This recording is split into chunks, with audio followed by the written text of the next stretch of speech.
live in a world ruled by tyranny, where knowledge is suppressed and ignorance is glorified.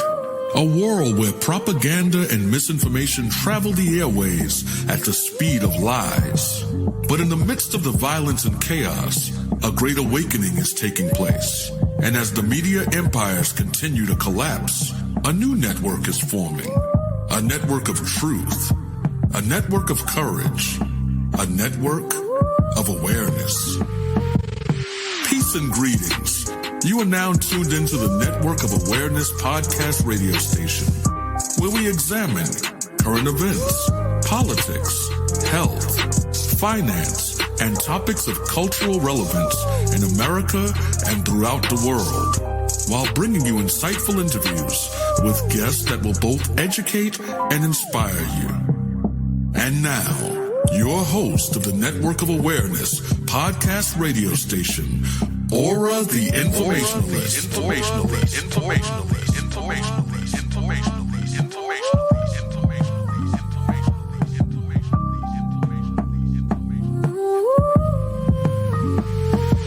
My aura is a network full of awareness and gifts like Aura, the Informationalist.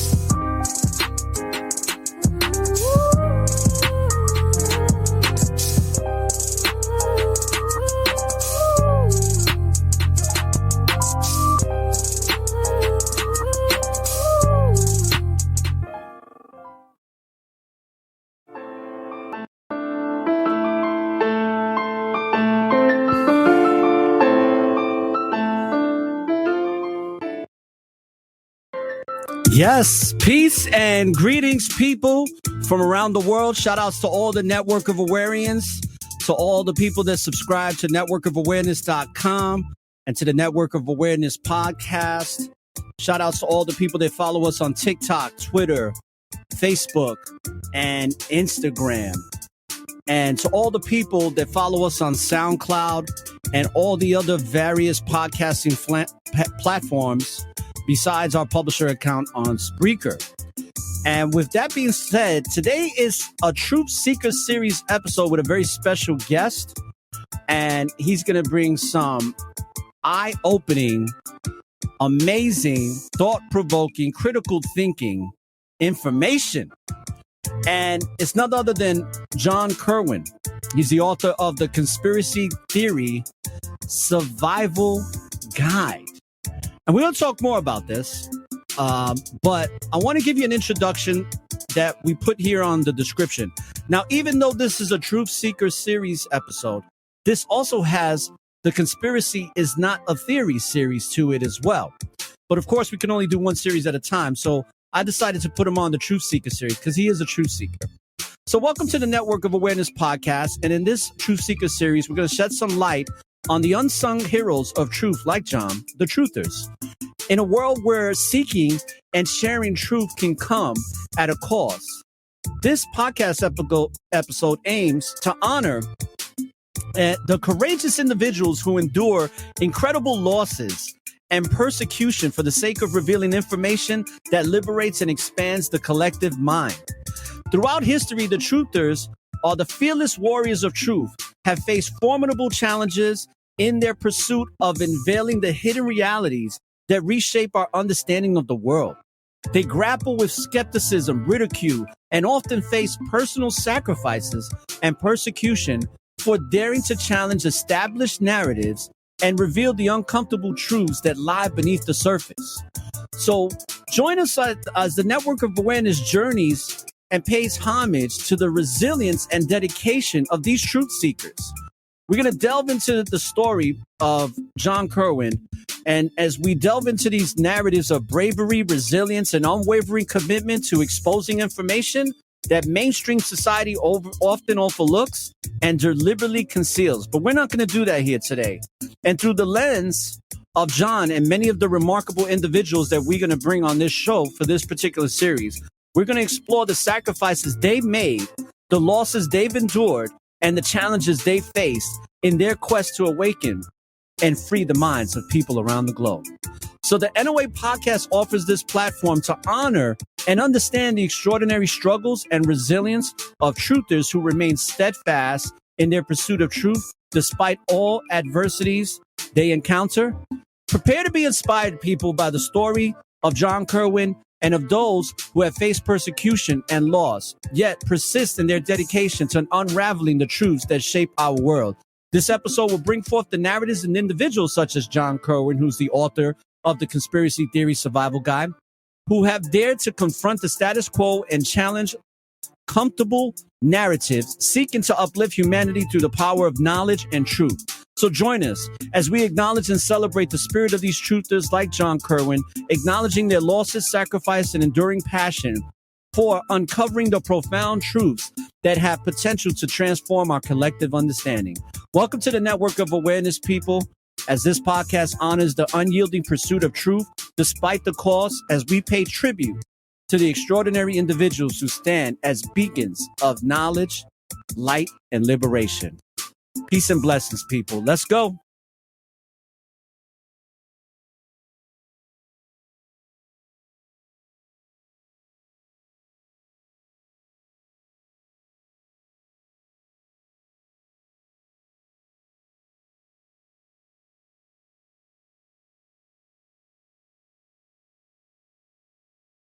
Welcome to the show, John Kerwin. Welcome, brother. How you doing? Nice. I'm super. That was such a great intro. It reminded me one time I was on hold for this company on hold, and they had this nice jazz groove. And when they finally came on, I was disappointed because the music was so good. That was a great intro. Happens to me too sometimes. Not that I'm not happy to be here, or I'm super happy. And I'm really excited to have you be here, and I'm glad that that you're here during this time. Nothing is by accident. Nothing is a coincidence. Only the illusion of it. And I think that is going to be proven true right now in this discussion that you and I are going to have, because a lot of truthers are being persecuted, like yourself and like myself. And it's very unfortunate. But as you and I have discussed offline, when we receive this persecution from people and from the institutions, or like I like to say, the powers that shouldn't be, we get an understanding that we're doing the right thing. Because if the pressure is so high to suppress the information and the energy that we're bringing forth, then there's got to be a reason for that. And before I continue, let me just play my disclaimer real quick, sir. Sure. The content of this podcast is for informational purposes only and should not be considered legal, financial, or other professional advice. The views expressed in this podcast are those of the speakers and do not necessarily reflect the views, opinions, or positions of the Network of Awareness's producers, subsidiaries, entities, or any other associated parties. So, John, give a brief introduction to who you are and what you do, because there's a lot of things you do, and just let the people know a little bit about yourself. Sure. Yeah, and I do want to pick up on what you opened up with, is that we're not here by accident, which is making reference to the concept of destiny, which I have found in my research is what drives people's willingness to be a truther and stand for the truth. We get in touch with destiny, which typically is not our plan. It's a blueprint from God. And it typically pulls us into persecution, which we willingly embrace because there's glory in destiny. Glory transcends this life. It makes this life what life is worth. But anyway, I appreciate the opportunity to share this topic, which is a little bit different, I think, than what we're typically used to as truthers. In other words, instead of looking into another aspect of how the matrix operates and how we're being bamboozled and the danger we're in, we're going to talk today a little bit more about the mental, the emotional, the spiritual impact of finding out that we live in the Truman Show, and specifically the pushback from people that are important to us, spouses, children that don't talk to us anymore, workmates, church families. We all know it's a universal experience. When you start to question officialdom, you get a rug pull, and it ain't pretty. And there's a lot of death and destruction there. And so we're going to talk to the souls of men today. Well said. I love it.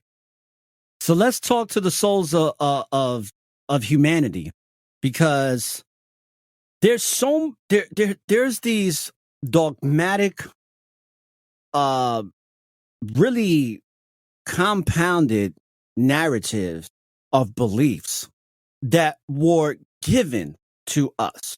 Not something that so much was discovered, in my opinion, but yes, given to us. And a lot of it is through social conditioning.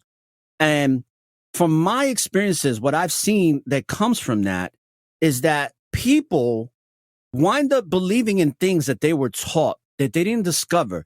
And a lot of times they don't even get to understand who they truly are and the purpose or destiny that they're here to serve, or why they even came here in the first place. They fall into these rabbit holes or these patterns of beliefs that were usually given by their family, usually the parents, grandparents, or the certain environments that they grew up in. And because of that, they don't really get to truly discover who they are. Like, what is it they're here to do? So they basically believe that they're here to do what everybody else is doing or what they were told to do. Exactly. Very well Your said. thoughts on that? Yeah, and there's a lot of underlying reasons why you're a truther, and why the majority are not. Primarily, human beings are very tribal, so we tend to find a group and where we feel comfortable and fit in, and that's your worldview, and that makes you susceptible to what you were just outlining, Aura, which is where we basically just believe what we're told because that's what the tribe is telling us. We don't question the tribe because we aren't willing to lose the tribe. And so you can ask folks, are your beliefs your own? Ask them that question. Are your beliefs your own, or do you believe what you're told? Because one of the key components, the presenting characteristic of a truther, is that they have begun to question officialdom. That's the entry point into the rabbit hole. When you find out the boats don't go over the curve, the ISS guys are hanging from wires, the moon landing was fake, 9/11 was an inside job, whatever one you want to pick, it's going to be one of many or many. That is the inception of your journey when you're like, wait a minute, this is not what I've been told my whole life. And there's this cognitive dissonance, but somehow because you have integrity, you're able to choose door number 2, where Carol Merrill is now standing. You're able to say, I don't care where this takes me. That's not right. Whereas the majority of people run this little algorithm in the back of their head, calculating the cost of questioning whether NASA is faking all of humanity. And they say, I'm not going there. I'm smart. I'd have to be stupid for them to have tricked me my whole life. Or I'm not willing to suffer the persecution that I'm doling out to everybody that pops their head up as a kook. So I'm going to go like this. I'm going to have a truth abortion. And I'm going to start attacking you instead of looking at the evidence with a rational mind. That's what we experience. Is that right? Absolutely. And I love the way you phrased it, a truth abortion. And, yes. It makes so much sense because just like an abortion, life is ripped out of you, and a lot of people have truth ripped out of them, and then it gets filled in with lies. And then it becomes, they inherit a long legacy of lies. John, just speaking, bluntly, I think that you could be on so many different series. I have a Legacy of Lies series. A Conspiracy is not a different series. But going back, it's like, it's so true because the subliminal mind is going to go with whatever it's programmed to do. It's not going to question anything. It doesn't discriminate. All right. The conscious mind does a little bit, but whatever goes into the subliminal is there. It's going to run on that program. And a lot of times people take things that they see or read very literal, not understanding that most of life's spiritual awakenings into who we are have always been explained metaphorically. And I want to get your thoughts. I'm leading to something here, is that I want to get your thoughts on fundamentalism and what your experience has been with that, because as the listeners may not know, and I don't know how comfortable you are talking about this, but you've been in the ministry for over 30 years, right? Yes. And you have a pretty vast knowledge. And by the way, when you've been in the ministry, were you in like a Roman Catholic, non-denominational Christian church, or what type of ministry were you in? Yeah. First 10 or 11 years, I was full-time ministry. I was a youth pastor and a worship leader in a very large church in New York by David Wilkerson. He wrote The Cross and the Switchblade. So he was just a non-denominational, full gospel Christian church. It wasn't Catholic or Protestant. It was just, we believed, the Bible's true and Jesus is Lord. That was basically our denomination. And then you transitioned to another denomination after that, after the 11? Yeah, and then from there, I've always been in basically they're called non-denominational, and there's different flavors of that, but essentially, fundamental is a good word, and what that means is that we believe the Bible's true, and literally it means what it says. So when Moses parted the Red Sea, we literally believe that happened. It's not all metaphorical. We're Bible believers. Gotcha. Now, what has that done for you, being like a fundamentalist? Do you still consider yourself a fundamentalist when it comes to the Bible? Yeah, for sure. 40 years later. Okay. Now, still rocking. Now, with that being said, what is that? Have you gotten kickback or any type of persecution for that by others? Well, sure. I mean, Jesus said they hated me, and so they'll hate you on account of my name. The master, the student is not greater than the master. So, for whatever reason, the way God runs his universe, the church has always fallen under persecution. There's a world system, and then there's the followers of God, not professing Christians, but true followers. Those that worship God, they have a passion for him and they do what he wants because, he's just funny. He's the creator. So you were knitted together in the womb. You weren't the byproduct of a metabolic process.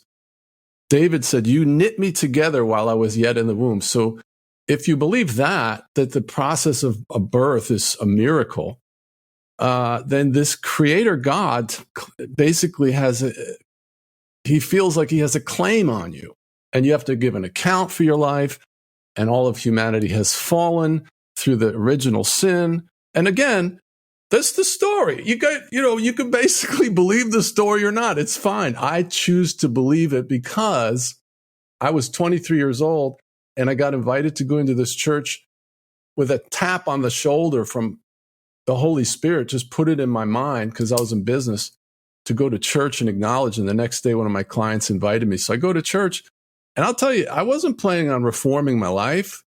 I was just going to go in and give God a high five because I was prospering in my business. And I was so swept up with the Spirit of God in this little Assemblies of God church in Newark, New Jersey.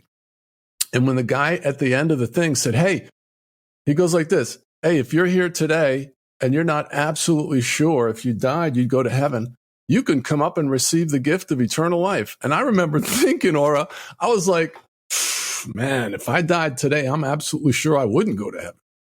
Because, I started smoking cigarettes when I was 4. I had 2 alcoholic parents, 2 older brothers.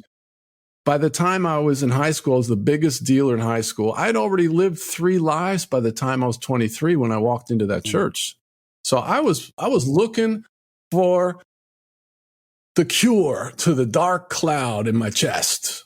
And I'll tell you, these people had the love of God. They had joy. They were singing these really hokey praise songs. They had this little old lady on the out-of-tune piano and this little teenager on the drums, and they're singing, lift Jesus higher. And part of my brain is like, this is corny. How can I get out of here? But then there was this other part of me, this down deep part of me that I started crying. I was like touched by the love of God. And so I didn't understand what I was experiencing, but I knew I found what I had been looking for. And I jumped over to pew. I said the prayer with this guy. And the next day I was with all my friends. They handed me the joint and I looked at it. I said, I don't need to get high. I'm already high. And then they were swearing, and I used to curse all the time.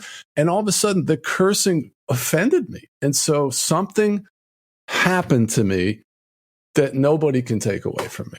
And I've walked with this God for 40 years. So that's my story. So I know you mentioned to me, and you brought it up about relationships, and you have suffered some losses due to what you know to be true to you. Is that accurate? Oh, yeah. That's a level 10 truth right there. My wife asked me for a divorce after 24 years of marriage. I begged her not to do it. And she said, we're in two different worlds. She said, I can't handle your beliefs. And as a content creator on YouTube over the last 7 years, I've probably interacted directly with probably 200 people who have also had the same Dear John letter from their spouse. And then, thousands that have had their children don't talk to them anymore. My kids barely talk to me. They all think I'm crazy. Interesting. And I'm telling you, the 99% of all of your subscribers are going up, heads bowing, bobbing up and down, saying, amen, yes, indeed, of course. They've lost dear ones. They've lost friends, family. I mean, this is lifelong friends will tell you, hey, if you keep talking about this crazy stuff, I can't have a relationship. And that's where it ends, because you're not going to shut up. None of us are. I have a child that I'm a grandfather, just a new grandfather as of July. And my daughter has not spoken to me since before she gave birth. And a lot of it has to do with me not being accepting of her wicked behaviors. And she wants me so desperately to be accommodating to the wickedness, which I will refuse to do no matter what. But I've come to the point in my life, and this has been shown to me by the Most High God, is that it's okay. It's like they're going to come around, but if they don't, you have to stand firm in what you know to be true to you. Because if you don't, you're going to wind up being compromised, and that's going to take you down a dark path. And I know that because I've been there before. Yeah. But let me ask you this. You said that your wife didn't really believe in what you believe in, really can't handle it. Was her belief system so opposite of yours that it? Because I'm trying to think, like, why, if you're doing YouTube videos and you're bringing out certain information, why not just support you? Maybe even if, like, let's say, for example, your spouses don't necessarily believe in everything you believe in, but they're there to just support you in what you're doing. They don't have to necessarily be involved. So why would there have to be a separation? Was that explained to you? Yeah, it's because of the mind control. I call it the death to truther algorithm. And it's programmed into us from birth with talking heads on TV, modeling, mocking people. Like, they'll introduce somebody that talks about conspiracies. Well, Jane, our next guest is an unproven researcher that traffics in the dark corners of the internet, talking about unproven conspiracy theories. Well, we're watching those choice of words and the snarky, cynical, intellectual superiority type of tone, and we internalize that. Well, then when your loved one turns around and starts questioning any aspect of officialdom, any topic that is appointed as taboo by officialdom, immediately triggers that program. It's MK Ultra trauma-based mind control, and the whole world is under it. You then become a target, not of an intelligent discourse, of challenging someone's ideas. You become personally attacked. That's what the term conspiracy theory means. It's a character assassination term. It means you're stupid and gullible that you could be so weak-minded to be duped by Photoshop tricks. What's the matter with you? You're an embarrassment to the family. And you've chosen these dumb things, and you've fallen in with this wrong crowd, and you've chosen these over us. And it's a personal attack that defies logic. It has nothing to do with logical. One guy, this is a pastor. I'll tell you exactly how this works. during this period of time, I was still together with my wife, and I went to this pastor, Pastor Tom, mild manner, spirit-filled man of God, loves God, great reputation. I go and I say, Pastor, listen, my wife and I are having some conflict. I wanted to reach out to you, see if you'd be willing to just sit with us and just talk and maybe be a third party, just listen.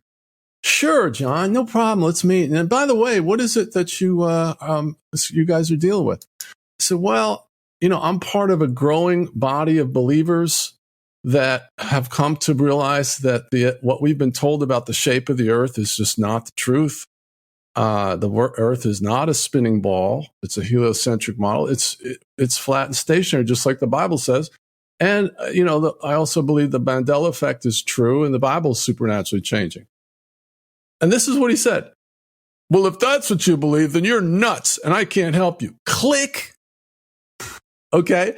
So that response is what we're up against. And you can't measure that with rational reasoning. It's something that comes from years of conditioning. Now, the Central Intelligence Agency, known as the CIA, one of the Alphabet gang members, right? I like to believe that they are a conglomerate of master manipulators. And they're the ones that created conspiracy theory to basically operate in the minds to basically quell any truth and to disengage from anybody who's bringing something that's true. So much so that cognitive dissonance, once it kicks in, the truth can smack people in the face and they still won't recognize it. It'll fall on their lap. It'll massage them in a way that's so aggressive and they'll still be like, no, that's not true. And I want to get your thoughts on that because I did a whole show about how the CIA brought out conspiracy theory and reasons why they did it. But from what you've been seeing, especially since you became a content creator on YouTube, what do you think is if you can kind of explain some of these personality traits of those that are your conspiracy theory believers? Or should I say, let me rephrase that, the people that are non-believers because they believe that everything is a conspiracy theory? Excellent question. And I go into this in great detail in the book. It's called The Conspiracy Theorist Survival Guide, by the way. It's available on Amazon or on my website, which is wakeuporelse.com. And I go into the things it's in two sections. It's 300 pages too. So it's a lot of content. And the first half of it is inside the mind of the unconvinced. What makes the normie tick? Why are they the way they are? But the second half of it is inside the mind of the truther. And what I've identified is there's a number of different reasons why people don't see. That's the main question that we always get. Why can't they see? Well, I begin to ask that question myself. And what I realize is that they do see. They look at the same empirical evidence that we do, but they don't want to see. So it's not that they don't see the evidence, it's that they can't perceive it. Okay, so what causes that? And Jesus said that. He said they have eyes but see not. That's what he was describing. Well, there's subliminal programming. There's all kinds of modeling in the media, like I mentioned, from the talking heads. There's chemicals, trauma-based mind control, all the Tavistock stuff. Then there's pride, which is a big issue, and the whole issue of people being tribal. And then there's demonic spirits, curses from God, like in 2 Thessalonians chapter 2. There's a curse of strong delusion that comes on you when you engage in willful ignorance. So one of the things you'll hear a lot is if I'm cornering somebody, let's take a moon landing, and I keep hammering them one picture after another. How do you explain this? And finally, the evidence is so compelling that they'll say, well, what difference does it make? I still have to go to work, don't I? Okay, what that is, that's a tacit white flag. It's a tacit surrender where they basically pretend, okay, well, even if it's true, it doesn't matter, trying to minimize the reality that they're being faced with. Well, that's like saying, what difference does it make if the worm that the fish wants is on a hook? Okay, it matters. And really, if you if you do believe the moon landing is fake, it does matter. It's a life-changing experience to find out officialdom is lying to all of humanity, right? But ultimately, the biggest thing I've found is what's called the reticular activation center. This is a part of the brain that filters out anything that's inconsistent with your paradigm. So for instance, let's say you decide, I'm going to buy a Honda Accord. Now, all of a sudden, everywhere you go, you notice Honda Accords. You ever have that happen? It happened to me every time I bought a new car. Okay. Right. It's like all of a sudden you're perceiving where before it wasn't consistent with your paradigm. Well, if you believe Fauci, okay, you believe NASA really going to the moon. Be careful with that word. That's a blasphemous word on YouTube. So, oh, are we on YouTube? Yeah, we're going to be on YouTube, Facebook, and Twitter. Okay. So I don't want to put you on Rumble because my Rumble page is fairly new, and no, and I'm just joking, but I am serious at the same time. It's like these are trigger words. No, I always ask that. Understood. I appreciate the heads up. We call him, by the way. Sorry to interrupt you, but we call him Dr. Faulty here. Faulty. Dr. what? Faulty. Okay. You guys know what we're talking. Trusting officialdom is basically the characteristic of the normie. They don't question what's coming forth. And so the paradigm blocks you. The analogy I give is if the cops came to my door and said that they were here to arrest one of my kids for murder, I'd be like, you must have the wrong house.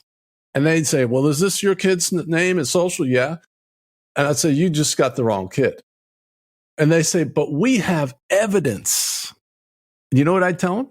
I'd say, I don't care what evidence you have. I know my kid. So that's what you're up against. That's why you can use what I call the shock and awe approach.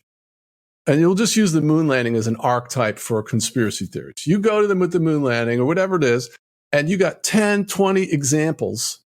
And you're thinking, well, surely if I show them enough examples, then they'll believe it, right? Isn't that what we do? And it doesn't work. We think that that's going to work. Well, it should. And it does with the percentage of people who have integrity. We'll get into that in a second. That's why you're a truther, because you have integrity. Congratulations. Good job. God's proud of you. You made the right choice. It dragged you into a bunch of trouble, but it's the right path. And it's full of glory. Anyway, they have a problem with the whole paradigm. So you have to basically deal with the underlying disempowering core beliefs first before you present the evidence. Because if their paradigm isn't challenged, first, their arms are folded and their head is encased in stone. And you can't reach them with the evidence because they're saying, I don't care what evidence you have. There's no way. It's impossible. And you just go, 45 minutes later, you agree to disagree. We've all done it for years. That's if they're willing to agree to disagree. A lot of times they're not. And that's been my experiences, because you talked about that tribalism. And a lot of times the tribalism happens within congregations, within groups, within institutions, within work environments. And when it comes to the Bible, my favorite book in the Bible is Isaiah. And it's because Isaiah's he was able to be a prophet, but explain things through a multitude of kingdoms and experiences and be able to bring a lot of insight from the book of Isaiah. And my favorite verse in regards to this tribalism, because we see it in tribalism, we see it with the cognitive dissonance. We see it in the way that these malevolent, demonic, satanic forces are manipulating people to believe in things is that woe unto them that call good evil and good, and that call evil good and good evil, and put darkness for light and light for darkness, and put bitter for sweet and sweet for bitter. Because we see that a lot, but I think that a lot of people don't focus on how this happens a lot within congregations, within actual church groups. that follow this word, but then wind up doing the very thing that they're preaching because of the cognitive dissonance and the manipulation that they get caught up in. And what you mentioned as well, there's probably one of the key factors is pride. Yes. Yes. Cognitive dissonance is a powerful thing. If you imagine the tribal example where you're a new student in a new high school and you're in there for the first day, your family just moved to a new town, so you don't know anybody, and you walk into the lunchroom the first day and you're like 15, right? I mean, you need acceptance more than anybody on the planet. So you scan the room, and there's the jocks, there's the goth people, there's the burnouts, the whatever other groups there are, and you're like looking around, and then one of the girls at the goth group raises their hand and says, "Hey, come over here. Where are you going to go?" Right? You're going to go where you're accepted. And what happens then is once you're in that group, you begin to adopt all of their beliefs. So next thing you know, you're painting their face white and black, and you're wearing black. So this is the normie. They love the world. They love the world, and they can't let go because it would upend their entire worldview. And they would have to admit that they were stupid, like the rest of us had to admit, that we were duped our whole life. And then, you get one good despair, get it over with, and then you're free. It's like finding a big monster under your bed and shooting it. Now you can go to sleep at night. That reminds me of what happened in 2020 to 21 with the what I call the science appliance, also known as the death stick or vaccine. We can't say the actual, words here on the platform, but that thing that they put right here. Yep. I call it the monkey juice. Yeah. Some people call it the okie dokie pokey that turns yourself around.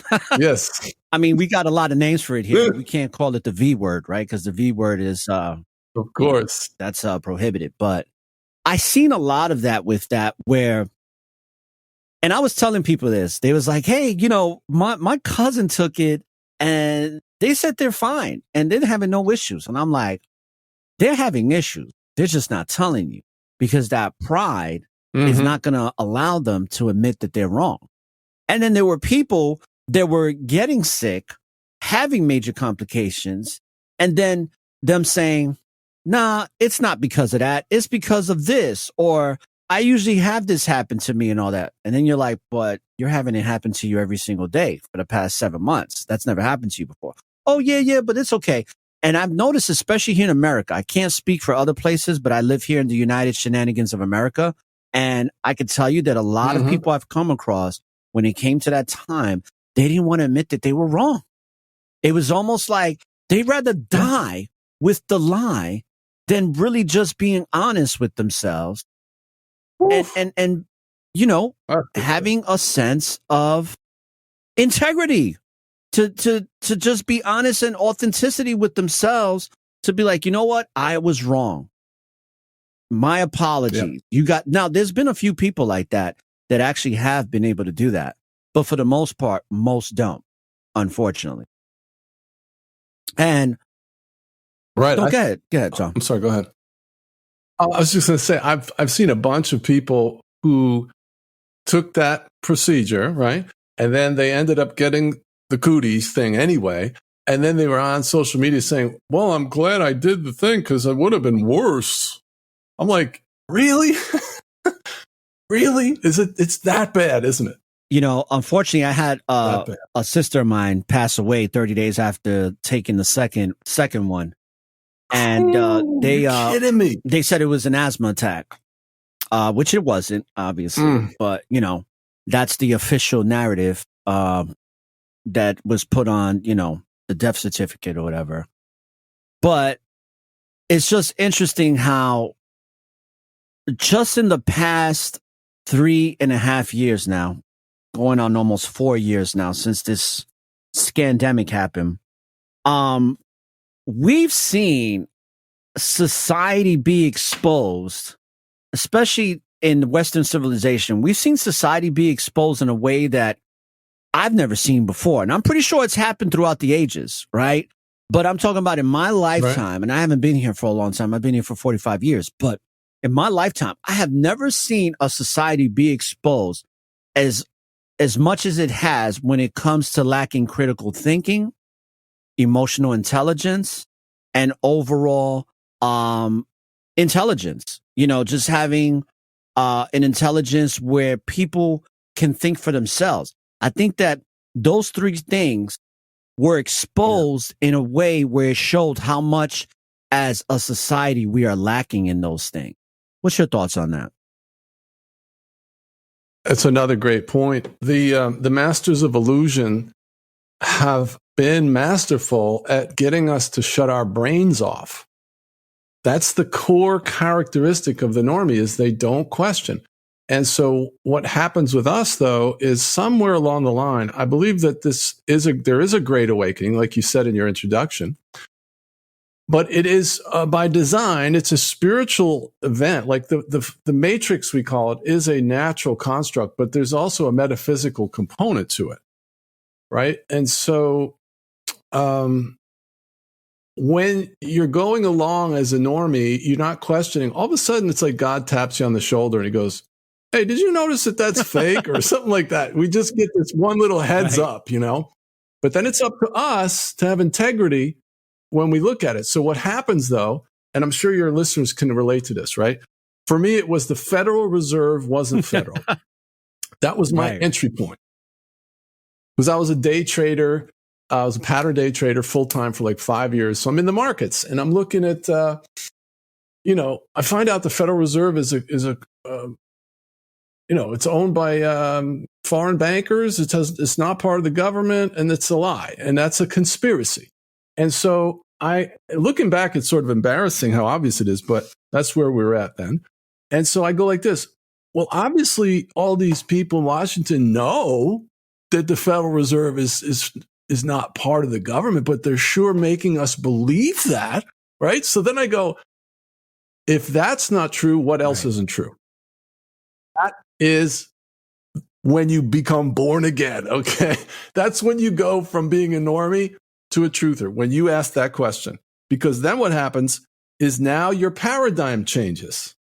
Now the filter comes off, and what happens is you start to say, well, what about this? And what happens is every rock you turn over, the moon landing, underground bases, chemtrails, reptilian shapeshifters, the alien deception, DARPA, the 13 families, just keep going. 9/11. There's a list is very long. That this is nothing like what we've been told or believed our whole life. And so what happens at that moment is, if you've ever seen The Truman Show, okay, this is Jim Carrey.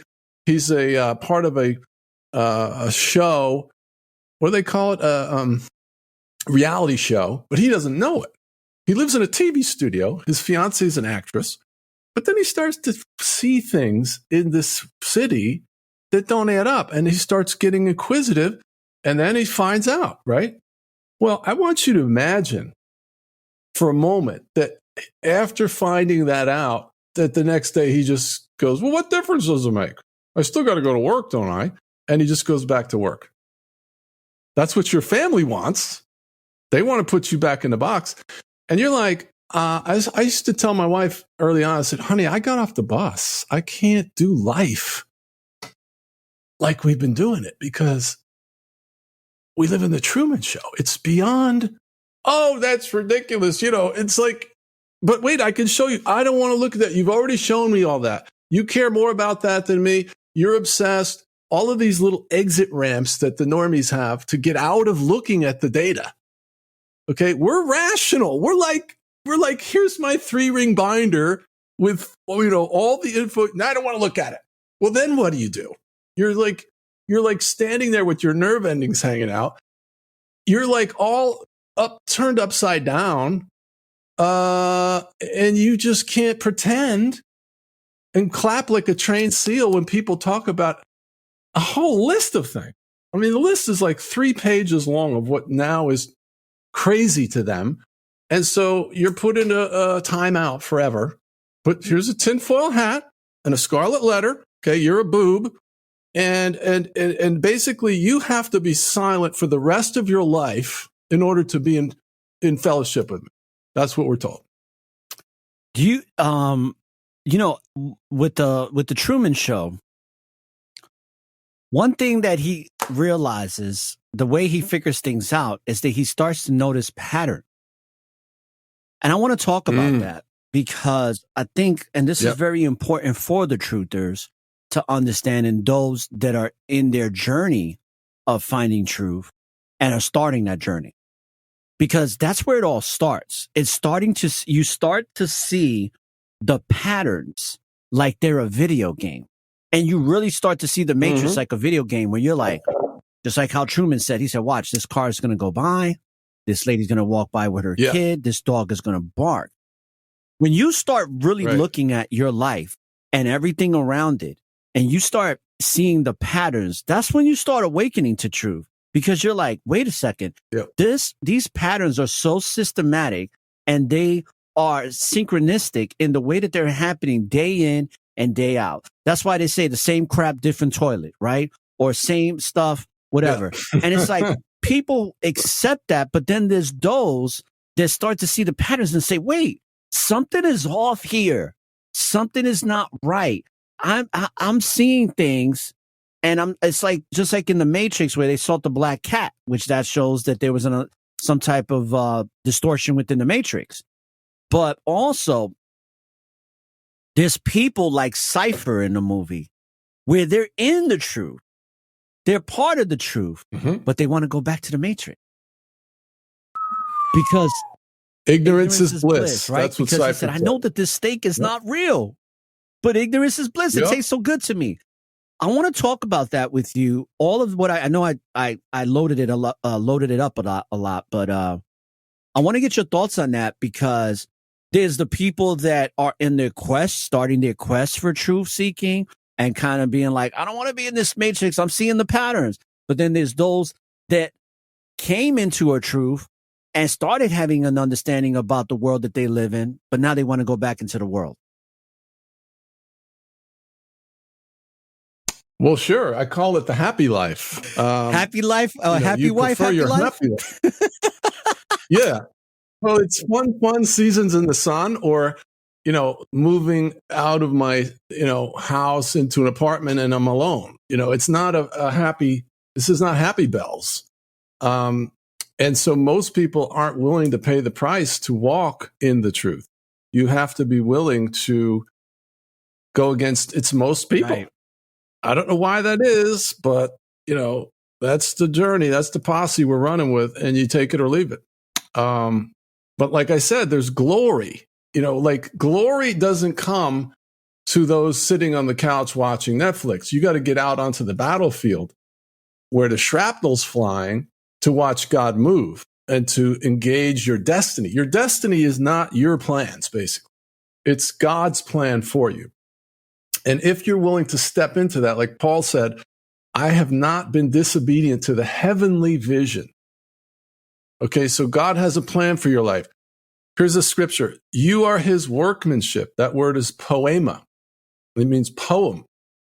You are his workmanship, created in Christ Jesus unto good works. What? That he has before ordained that you should walk therein.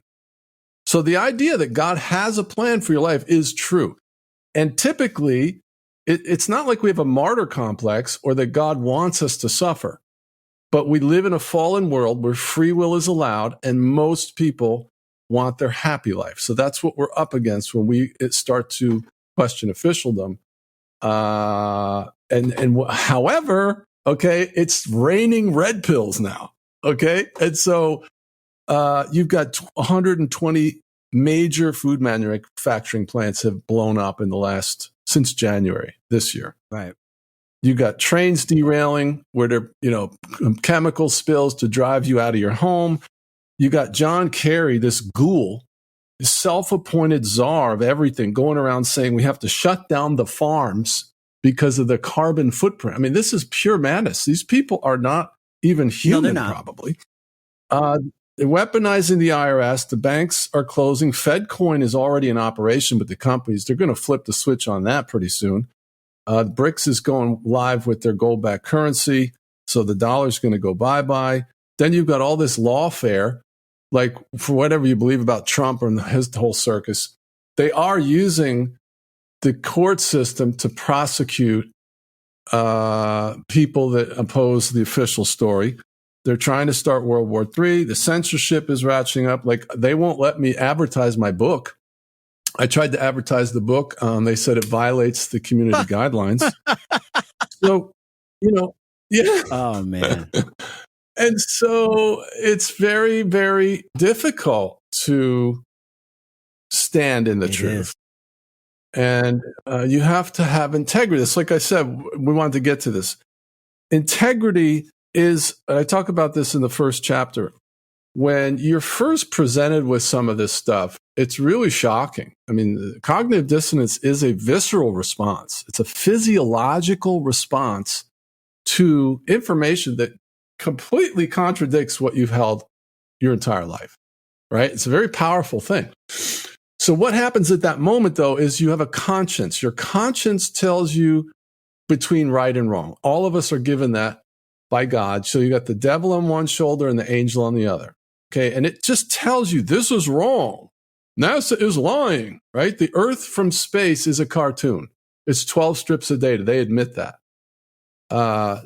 Robert Simon admits on articles on NASA's website that the picture of the Earth from space is actually 12 strips of data, and they added color and clouds, but they presented that to us our entire life as a picture from space, which it's not. Right. It's a lie. And I could do this for the next 6 hours. Lie after lie after lie after lie. So eventually you go, they're lying. This is wrong. Okay, but that's as far as your conscience goes. Your conscience just tells you that it's lying and it's wrong. Now you have to choose. So integrity is basically morals. Integrity is the 10 commandments. It's right and wrong. Okay. But integrity is essentially perceived as what you do. Like, in other words, if you don't obey the morals, you don't have integrity. Right. So in order to have integrity, you have to say, I don't care where the truth takes me. I have integrity. It's sort of like if you get a bad report from the doctor, you got pains in your body, and you go in and the doctor has a very solemn look on his face. And you go, all right, doc, just tell me the truth. I can take it. That's you, truther. That's why you are who you are, because you told the world, you gave him the proverbial finger and you said, I don't care where the truth takes me. I'm a truther. So I want to tell you again, because the whole world has its guns pointed at the tinfoil hat on your head. And I'm here. God has raised me up to speak to you and to tell you, congratulations. Great job. You are awesome. You are totally awesome because you love the truth. And God digs that about you. Because he says in Psalms 51, I believe it is, I require truth in the inner parts. So this is not optional. Okay. Truth is not optional. That gets revealed to me every day by the Most High. Just wanted to mention that. Yes. Yes, it's true. He's very particular about facts. Okay. Jesus said, I am the way, the truth, and the life. Now, if you look up the definition of the word truth, it means, dictionary definition, things that are factual. Okay. If you then look up what facts are, basically, it means things that are obvious. So the truth is obvious. So when you start being presented with, let's use the moon landing, I mean, I could spend the next 3 days for 8 hours a day showing you one proof after another, after another, after another, after hundreds of proofs that it was not what we were presented with. And guess what? It's obvious. Therefore, it's the truth. Now, if you have integrity, you're willing to have your spouse tell you, get out. You're willing to have your children stop talking to you, which is where I am now. And you're willing to, if you're a minister of the gospel, I'm telling you, the church has gotten a failing grade in dealing with the conspiracies I've done a number of talks on my channel, Wake Up or Else, the failing grade that pastors have received when confronted with conspiracy theorists in their congregation. They're the most normie of anybody. Yeah, and that's because a lot of it is cognitive dissonance, but also a lot of it is that they're well-meaning people, but they've been so conditioned that their mind can't go there. And a lot of times they have these planted narratives that have been planted in their mind to go by to dispel anything that is true that is out of the norm, or what you call those normies. Yes. Yeah. I've seen it. Yeah. I see it a lot. And they try to put it in the box like it's irrelevant, but talking about the monkey juice and what happened where the church leaders lined up behind officialdom and marched their people into the gas chamber, so to speak. I'm telling you right now, it matters. And it's the fish on the hook idea. Because every time you become willfully ignorant, that filter drops down a little deeper, and you become more susceptible to the next deception and the next one. And that's why, it matters big time. You better love the truth, because you're going to end up on the wrong side of history. Yeah. And you're going to be in for a rude awakening, especially when you leave the body. Let me ask you this. We're going to promote your book here on the Network of Awareness. Okay. So let's talk about the Conspiracy Theorist Survival Guide, a guidebook for persecuted truthers. What inspired this book? Can you take us through the sequence of events that brought this into fruition? Yeah, it was a great question. So, of course, it was my own journey with, my beautiful wife, who I asked not to do this, and I begged her. I didn't leave. I was asked to leave. I ended up leaving, and we've been divorced now for about 2 years. My kids are hanging by a thread, but they pretty much are mad at me, and they've told me what they believe. They basically believe I'm a weak-minded boob that has been tricked by Photoshop tricks, and then I've chosen those stupid lies over them. So they're offended. And all of my attempts to try to build bridges of understanding were met with, I don't want to talk about it because it's too painful, right? Now, just so you know, the last 2 years that I was in the house, I never said boo to them about anything. Okay. But it still went downhill, because it's the elephant in the room. And even though I wasn't trying to run anything down their throat or anything like that, I was still a pariah in my own house, and just slinking around, begging for crumbs of respect, having to walk on eggshells and not say anything negative. I was told by my wife, I don't want you to say anything negative or controversial. I do realize the impossibility of that mandate. I mean, as a husband and a father. So you're put in a timeout, and you can't fight somebody that doesn't want to know. So you have to choose, am I going to stay, in rapport with them? Or so I tried for 2 years.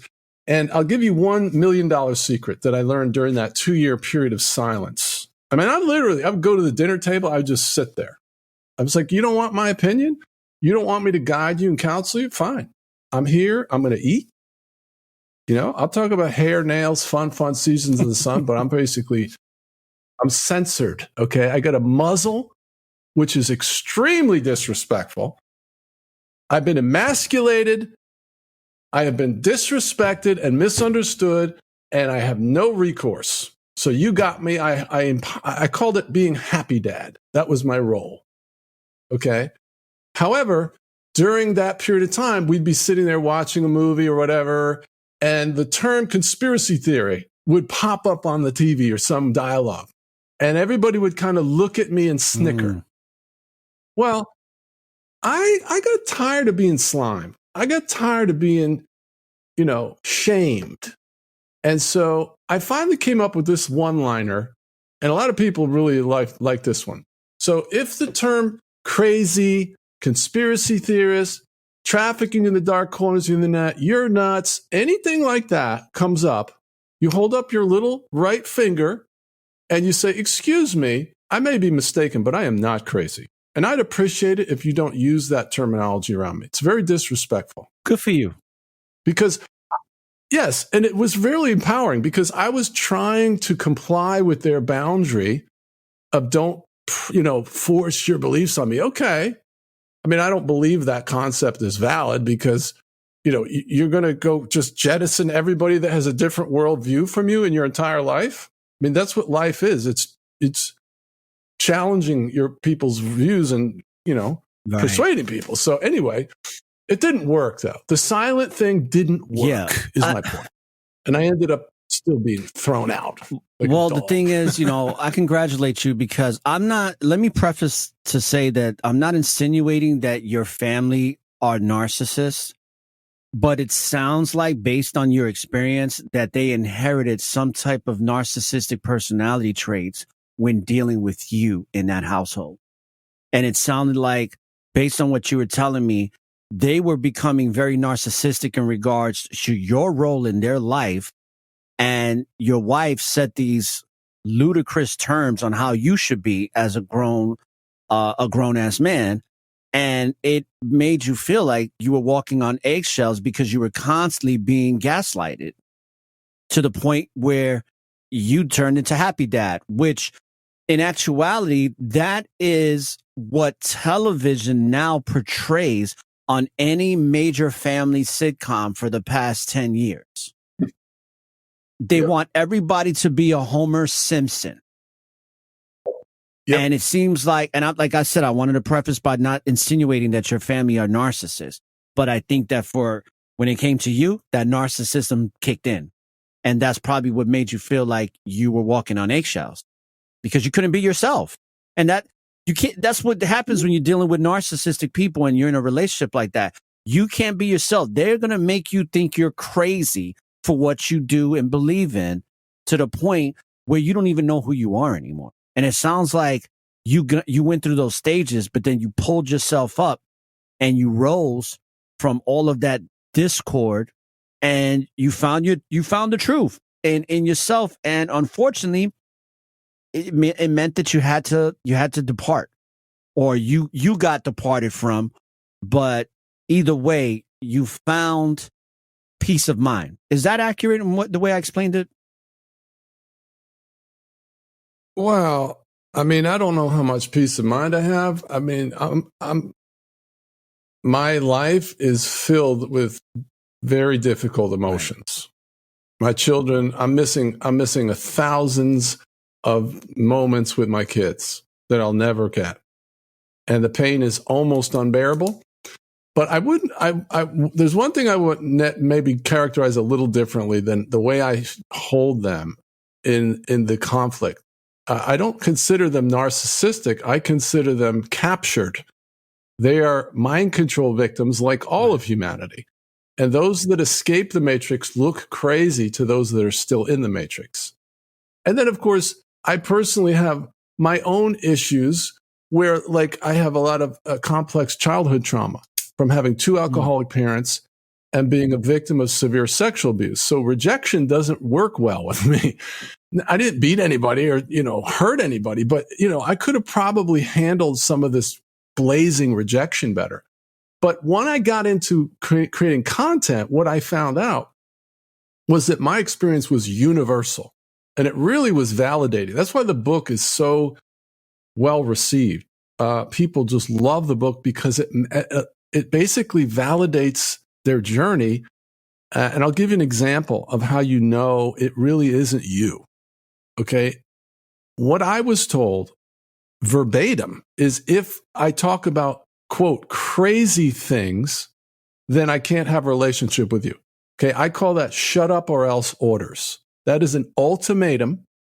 It's basically you being censored and you have to walk on eggshells. Now, that's an ultimatum. My observation is the truther never gives that ultimatum to the normie.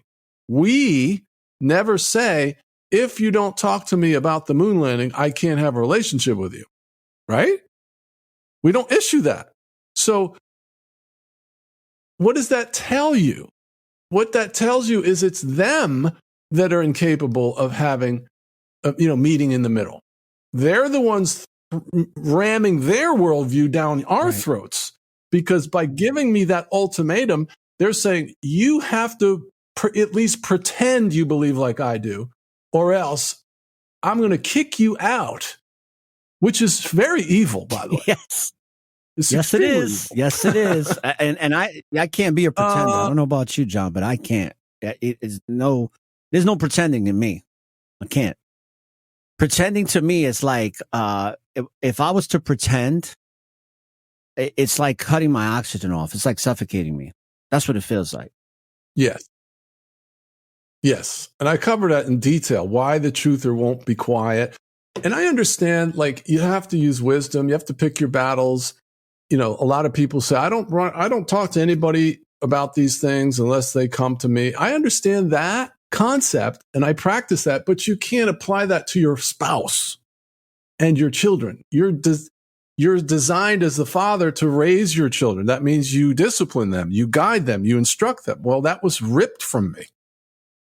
My mantle was ripped from me, okay? I was emasculated and put in the kook category. I'm still there. So then what do? Then you have to either continually tick them off to the point where they kick you out, or you have to pretend, like you're saying, that you believe like they do. It's an untenable situation. And basically, you know, unless the spouse is very gracious. Now, there's three kinds of normies. There's three kinds of spouses. If you're lucky, there are a few people that I talk to who have a spouse that's also awake. Well, congratulations. Good on you. The second one is where the spouse isn't awake, but they have a special measure of grace where they allow you to have your obsession in their mind and they don't jettison you. But if you talk to them too much about it, you know, they'll give you the signal, right? But if you go over here, like I wanted to do, I'm just going to go over here and make videos. No, I had to basically recant the whole thing because to me, or to my wife, it was spiritual adultery, basically. She said I was having an affair with my information, wow. She called it. And I would say, you mean the truth? She never liked when I said that. All right, but then the third type of person is the most common one. The most common spouse type is that they are a normie and they run the death to truther algorithm, which means you're toast. You're either going to have to pretend you believe like they do, or you're going to be kicked out, or you're going to be told, I want a divorce. And that's most. From my research over 7 years, interacting with tens of thousands of people, I'm shadow banned, but I have 5,200 subscribers and 150 new a month. Wow, that's great. And it's because, you know, there is a great awakening. With that being said, I wanted to ask you a question because were you always like this? Because you say you've been doing this for 7 years. You were in the ministry for 40, still are. And I wanted to ask you this question. Were you always this type of person? So how long were you married before your wife left you? 24 years. Okay. When you first got married, were you on this truth journey? Okay, no. See, that's... No, I was you were a normie. There, okay, so then this just makes perfect sense. It sounds like you broke out of the matrix later down the line, but you were raising your family as a normie. So, yes.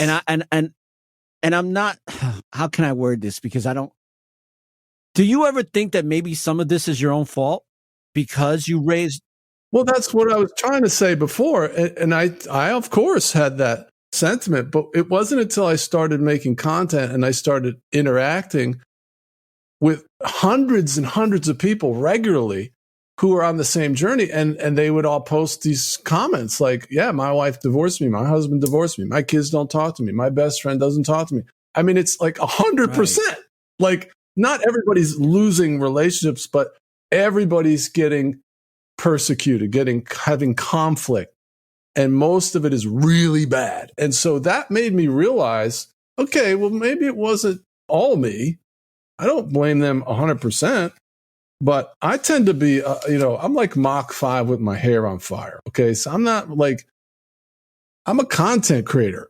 I'm a preacher. I'm not going to be quiet. That's how God made me, So you got to take me or leave. Yeah, you're a leader. You're a leader. And you're not going to conform to social norms that are crazy and insane. But yet, most of society doesn't see that. They're very much stuck in the matrix, or what I like to call a new term that I heard, that robot consciousness. They're very much robots. They run on a particular program, and they're very much comfortable on that program and don't even really realize what they're doing. They just run on autopilot. They're not really having any critical thought. And that's why earlier in our conversation, I brought up the whole pandemic, or the trick-demic, scandemic. It really kind of showed how people are programmed and how you can, I thought it was so interesting that you want me to take this device into my arm. Not only do you want me to do that all of a sudden without a lot of research to support this, but then you're going to give me a paper to sign. And that paper, the first thing it says is that you may die from this. That's the first adverse reaction, is that you could possibly die. Possibly. Now, my mind, the way it works is like, if I was to even consider taking something like that, which I didn't, but if I was, and I was gung-ho about doing it, you present me that paper, I'm going to think twice about that. I'm going to be like, I don't know. I'm going to hold off on this. Just like when somebody buys a new Xbox 360, they're like, I'm going to wait till they get all the kinks out before I buy the new Xbox 360. But nobody did that for the most part. Most people, they was like, oh, okay, sign here. No problem. Oh, it may cause this. It may cause this. May cause bleeding of the ears, blindness, erectile dysfunction, bleeding from the anus. Oh, yeah, I'll sign right here. Right. No problem. And it was an eye-opener for me. It's one of the reasons that I started this podcast in 2020, because this podcast was supposed to start in 2012.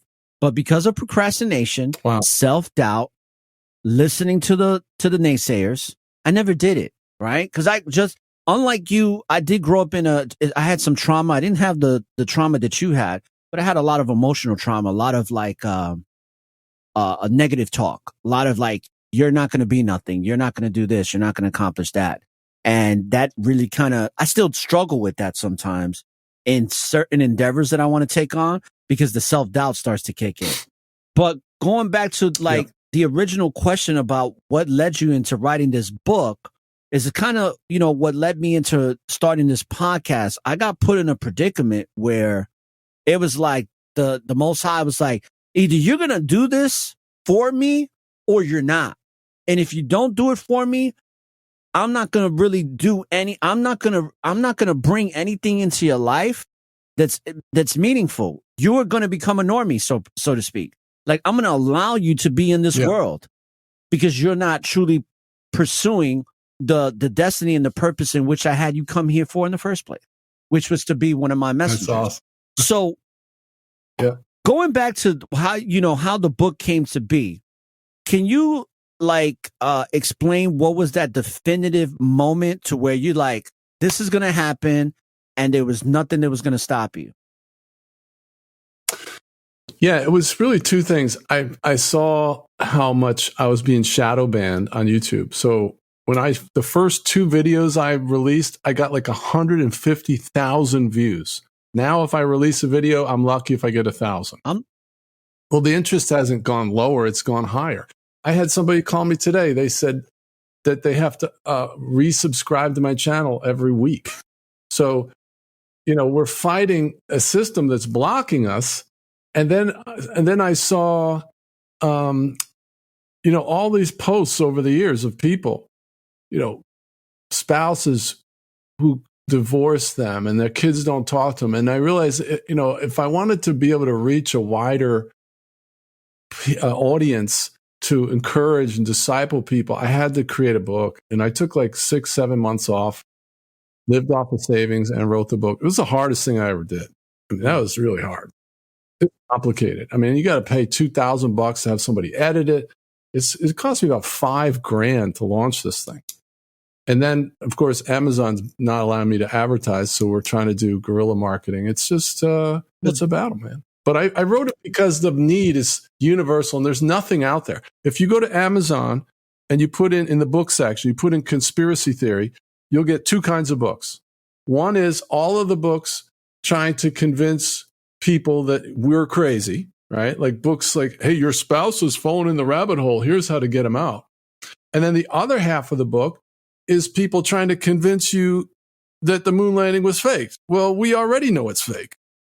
And we're trying to deal with the fallout from finding out it was fake.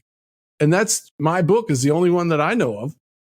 There might be other ones out there, but I haven't seen them yet. Well, John, you're not doing that bad because a good viewing for me on YouTube is 15 views. So, that's pretty much where my YouTube channel is at. Like my YouTube channel, a good day would be 15 views. Literally, I think the most I've ever had was 60 since I've had this new channel because I had 6 prior that were canceled within a 5-month period, and one of them was actually terminated without even any flag.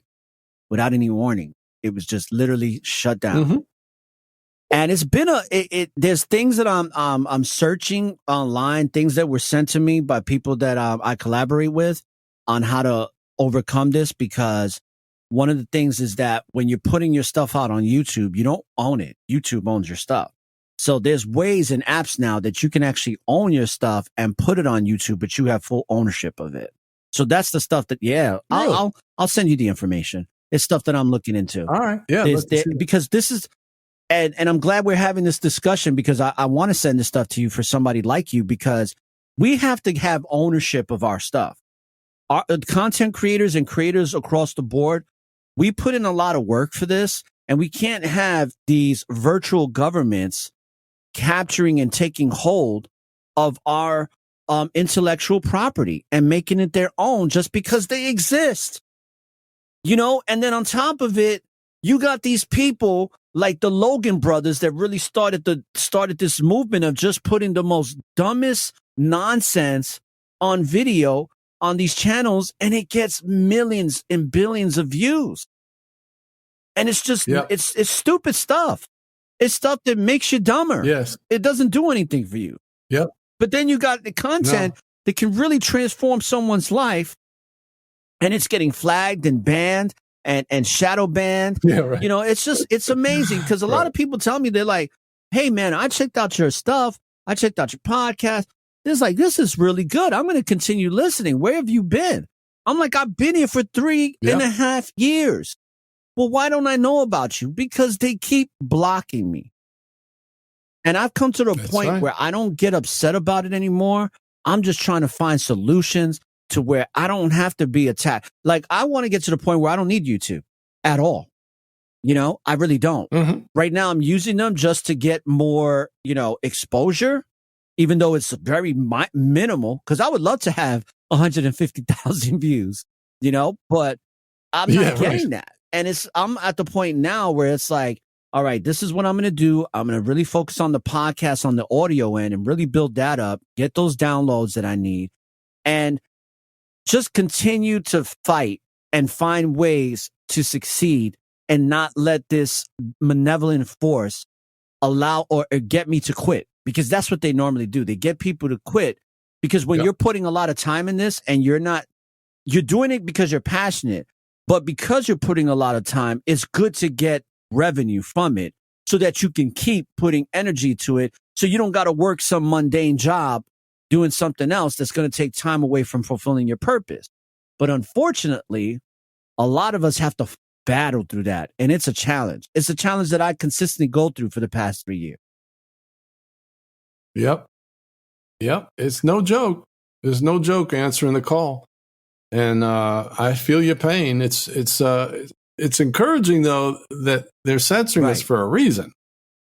And the fact that Klaus Schwab said that they had to push their timetable back to 2030 indicates that people like you, myself, and the whole community are having an impact. The Great Awakening is happening because people have answered the call. And so the very problem that you're describing is the reason to do it. Let's talk about Agenda 2030 a little bit. What are your thoughts on it? Sure. Because there's so much involved in it, but I want to kind of get your thesis on Agenda 2030. Yeah, and this is a great question, because what I've noticed is there's a fatalism within the truther community where the truther community doesn't like any hope. They don't like good news or hope because they see it as a sign of weakness, and they think that you're compromised and that you are naive because you're finding, hope. And I'm like, let's just remember who God is for just a moment. Like the Red Sea parted and the walls of Jericho came down because people had faith. So if my people, which are called by my name, shall turn from their wicked ways, then I will heal I will hear from heaven and heal their land. Right. So there's a perfect promise that we can get some victories. So if you look at the great stock market crash, right, 1920, whatever, as it went down, there were big rallies on the way up as it was going down. Okay, so that's the way I envision us as we go into the tribulation, which we're on the doorstep of the tribulation. There's going to be rallies and battles to win and glory to have, like Worf in Star Trek. Today is a good day to die. Okay, and William Wallace is trying to push back against the British or whatever it was, and the girl's like, if you don't shut up, they're going to kill you. And he was like, hey, all men die, but not all men live. Yes. All right, and so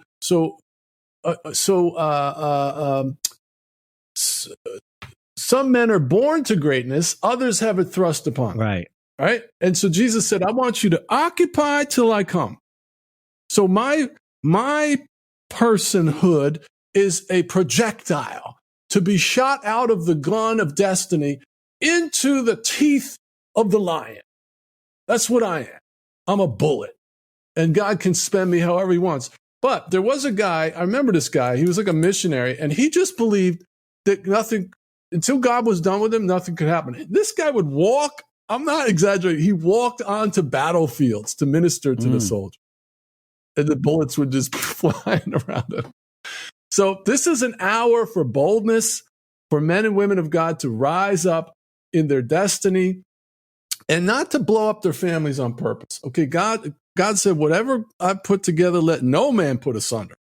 So I don't suggest you leave your spouse because they're annoying me. I didn't do that. I was asked to leave. But at the same time, if you're going to choose your own human need over your destiny, you're not going to live the life that you were designed to live. That's where we should be. We should be in the middle of God's will, because only there will we experience glory. And I remember Richard Wurmbrand, who was persecuted for his faith for 12 years in Romanian prison. And they tortured this guy for 12 years. And they told him, if you just recant, we'll let you go. And he was like, no. And so when he finally got out, this interviewer said, if you had it to do over again, would you do anything different? And he said, no. And the reason that he gave was because when he was in that place of torture, his encounters with God were so dynamic that he wouldn't trade those encounters for all the things that he went through. That's what I'm talking about. Because this is just an experience. This is not the end destination. And I think a lot of people, they get caught up in this mumbo jumbo, is because they don't have the understanding that you're a spiritual being having a physical experience, that this is not the end all to all, that you're going to continue to exist beyond what this experience is. And if you only knew the vast universe and existence of the Most High God, and that everlasting truth is everlasting, people would probably live their lives much more different. But that is part of the manipulation to a lot of the things that have been coveted for us not to be aware of who we truly are. Even when it comes to the teachings of Christ, even when it comes to certain doctrines, it's like we get bits and pieces of half truths. We get a lot of half truths, but then they insert the lie. And then once they insert the lie, the interpretation of that half truth becomes very skewed. And it leads people away. It strays people away from God instead of getting closer to God. And of course, that's just my opinion. Yeah. Right. Resonates with me, brother. Well, we got about 5 minutes left. All right. Because I wanted this to be a 90-minute episode. I could talk to you for a good 3 hours, but it's not good for podcasting. I used to do 3-hour shows, and I would have people listening, but not as much as, people's attention span and all that other good stuff. Sure. But in closing, and of course, we're going to have you come back, John, if you like. And I'm going to read this book because I didn't get it. By the way, we'll talk about that offline. I didn't get to something didn't work on my end of the information you sent me, but we'll talk about that offline. But in closing, I want to get your thoughts on anything you wanted to, talk about, or your final closing statement for the audience of the Network of Awareness. And you can take as long as you want. Yeah. Final thoughts in the journey of the truther. I think the most important thing is that I would say that you're right and they're wrong. Okay, if you're experiencing pushback, conflict with people that are important to you in your life, and you know you're not deceived anymore. You know the moon landing was fake. You know 9/11. How could you look at 9/11, the thousands of data points, and not come away from that shaking your head? Okay, so you know you're right. And everybody's telling you you're wrong. And so I want to tell you, you are right. It's correct. I validate your perceptions. The term conspiracy theory or theorist means it's a character assassination term. It's designed to shame you into silence. It was part of a bulletin that was released in 1967, like we talked about, to try to quell the people that were questioning the JFK assassination. Okay. And there were a bunch of talking points in there. One of them was, now you guys probably heard this. Well, you're just insecure and you gravitate towards these things because it makes you feel significant. I've been told that a bunch of times. And the people telling me that thought that it was their own original idea, not knowing that it was actually written by an analyst in some basement office in Langley 50 years ago. So, you are in a shark-infested pool, and you have to just be confirmed in your knowledge. You are not crazy. You're right. And you just have to grow in the knowledge of how you're going to walk this out. But don't you dare ever go back. Once you see, you can't unsee. And you don't want to go back into darkness and willful ignorance. Just weather the storm, and it gets more and more interesting as you go deeper into your understanding of the matrix and you extricate yourself even farther. Like one of the things we could talk about next time is I'm an American state national. So I've repudiated my 14th Amendment status. That's why I got my name in all caps on my shirt here. And you see it's trademarked. Yeah. It's trademarked. So I trademarked. It's actually 2 days from now. I'll get the final certificate. It takes about a year. So I own the trademark, my capital name, my name in all caps, which is a non de jure name. It's a corporation. And every interaction, all your credit cards, bank statements, birth certificate, everything that you get is in all caps for a reason. Right. Okay. So that's another rabbit hole. I'm sorry. You freed yourself from being the straw man. That's correct. We got to definitely talk about that. Look ahead, continue. Yep. Yep, becoming a legal non-taxpayer, all that stuff. And so this is my point is that the rabbit holes are endless that we begin to extricate ourselves from. And it's the most fun you could possibly have, because who wants to be a Vic and totally deceived? You can't live like that. So whatever the cost, just bite down on it. Just get community like you got here. And our fellowship, we do a thing on Friday nights at 7 p.m. It's on freeconferencecall.com. You just download the app. And then at 7 p.m., we just have a truther hangout, 7 p.m. Eastern every Friday on freeconferencecall.com. Download the app. And then we just hang out and talk about flat earth, Mandela, moon landing, whatever's on your heart. But you're not alone. See? So that's what we do. And then you just rock and roll. Yeah, I'm looking forward to joining your group. Yeah. For sure. So is that it? Or do you have anything else in your closing statement? No, just encouragement, because we take it on the chin a lot in this journey. And that's what the book's about. Get the book. The book's available on audio as well, so you can listen to it. Just go to Amazon and you can get it. It's the Conspiracy Theorist Survival Guide, a guidebook for persecuted truthers in paperback or audio. And it'll help you so much because it really just lays out your life and what you're dealing with. And, other than that, I just want to encourage you. You're right.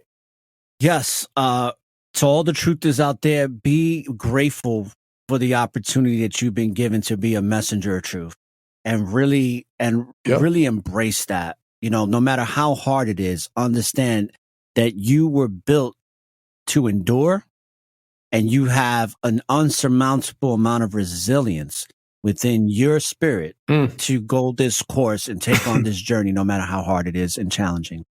So with that being said, John Kerwin, people, let's give him a nice round of applause here for his for all of the great substance he's brought to the show.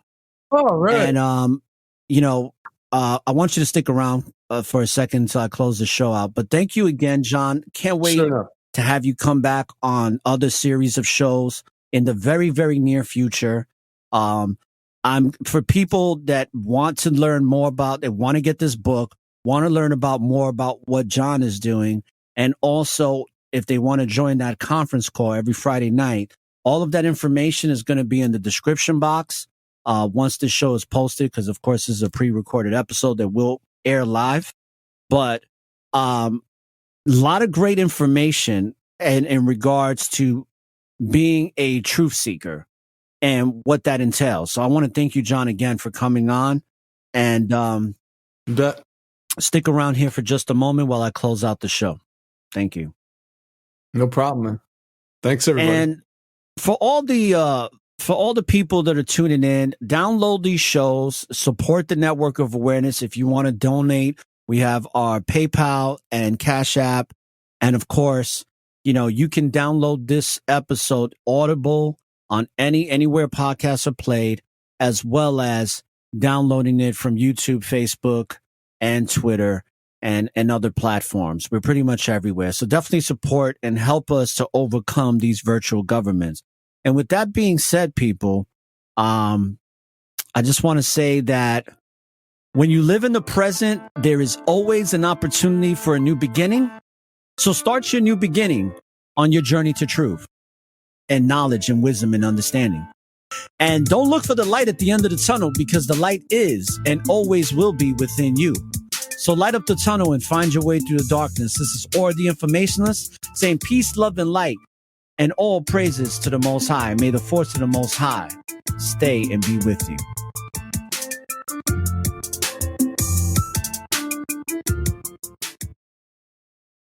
Thank you for listening to this episode of Network of Awareness. If you would like to join or find out more about our at networkofawareness.com or your favorite podcast listening platforms. If you would like for us to discuss any specific topic you would like to listen to, leave us a message on our website, or you can directly email us at orra@networkofawareness.com. Now, tune in to one of the fastest growing podcast shows on social, spiritual, and self-awareness. With that being said, people, living in the present, being directed by what's given in the hour-long sessions, mind-blowing confessions of improvement that needs checking. Welcoming all ears, tuning out, peace and blessing.